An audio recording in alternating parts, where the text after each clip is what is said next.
రాయికి పెట్టి నూరాలా అది ఒళ్ళు చెలతరించిన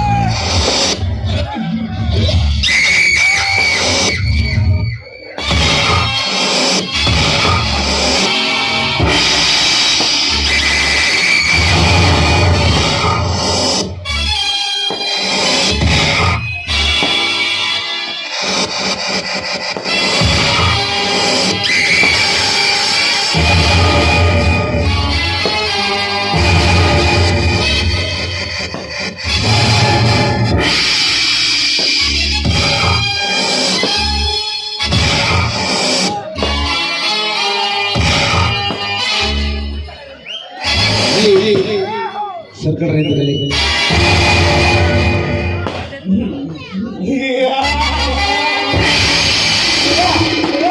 ಈ ವಿಜಯ ಕಾಲಿಟ್ಟರೆ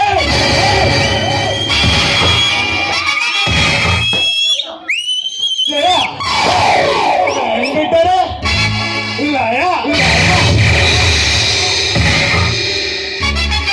ಎದುರಿಸಿ ನಿಲ್ಲುವ ಎದುರಾಳಿಗೆ ತಪ್ಪಲ್ಲ ಅಪಾಯ.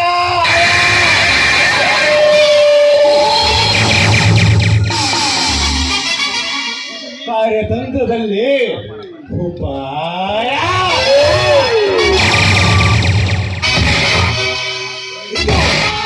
ಈ ವಿಜಯನ ಸಾಮ್ರಾಜ್ಯದ ಅಡಿಪಾಯ.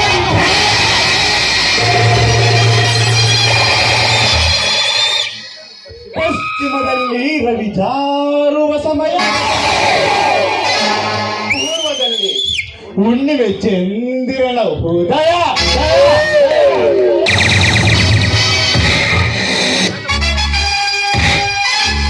ಕಾಮಾತುರಾಂಗನೆಯರ ದೇಹದಲ್ಲಿ ಕಾಮೋದ್ರೇಕ ಪ್ರಳಯ.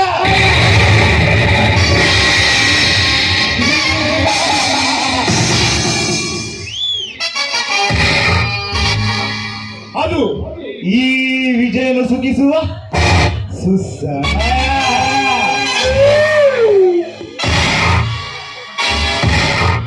ಪಶ್ಚಿಮದಲ್ಲಿ ರವಿ ಜಾರುವ ಸಮಯ, ವಸಂತ ಮಾಸದಿ ಮಾವಿನ ಚಿಗುರನ್ನು ತಿಂದು ಕೋಗಿಲೆಯು ಹಾಡುವ ಪರಿ. ಶ್ರಾವಣ ಮಾಸದಿ ಸಂಭ್ರಮ ಸಡಗರದಿ ಶೃಂಗಾರಗೊಂಡ.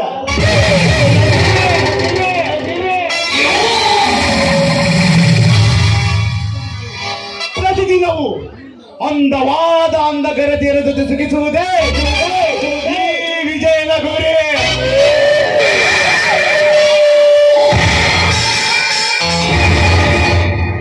ನನ್ನ ಅಣತೆಗೆ ಅಹಂಕಾರದ ಉತ್ತರ ಕೊಟ್ಟವರು ಯಾರಿಗೆ ಬಲಿಯಾದವರು.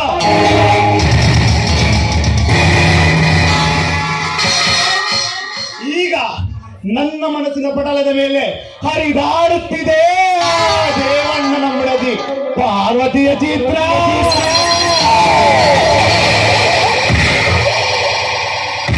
ಕಡು ಬಡತನದಲ್ಲಿಯೂ ಕಾಪಾಡಿಕೊಂಡಿದ್ದಾಳೆ ಅವಳ ಶೀಲವನ್ನು ಪವಿತ್ರ.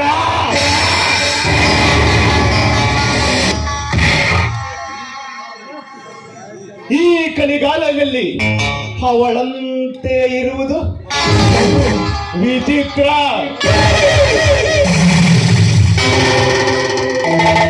ಹೇಗಾದರೂ ಮಾಡಿ ಅವಳನ್ನು ಅನುಭವಿಸಿ ಕಾಣಲೇಬೇಕು. ಅಂಗಾಂಗಗಳ ಸಚಿತ್ರ.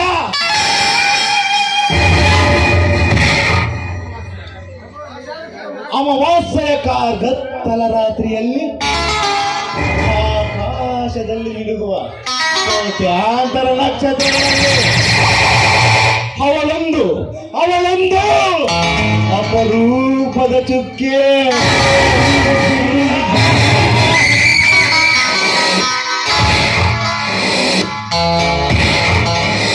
ಭೂಮಿ ಎಂಬ ವಿಸ್ಮಯ ಲೋಕದಲ್ಲಿ ಕೋಟ್ಯಾಂತರ ಪಶು ಪ್ರಾಣಿಗಳಲ್ಲಿ ಅವಳೊಂದು ಸುಂದರವಾದ ಹಕ್ಕೆ.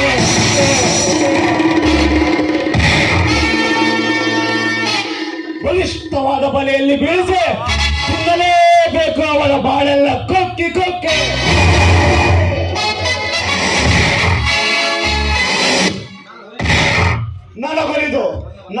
ಕೆಳಗೆ ಬೀಳದೆ ಹೋದರೆ ಅಳಲೇಬೇಕು ಅವಳ ಬಾಳೆಲ್ಲ ಬಿಕ್ಕಿ ಬಿಕ್ಕಿ.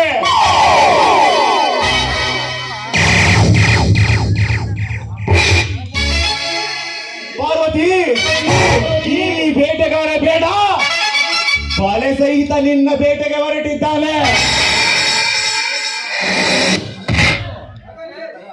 ಈ ಬೇಟೆಗಾರ ಬೇಡ, ಬರೀ ಕೈಯಲ್ಲಿ ಎಂದು ಹಿಂತಿರುಗಿ ಬರುವವನಲ್ಲ.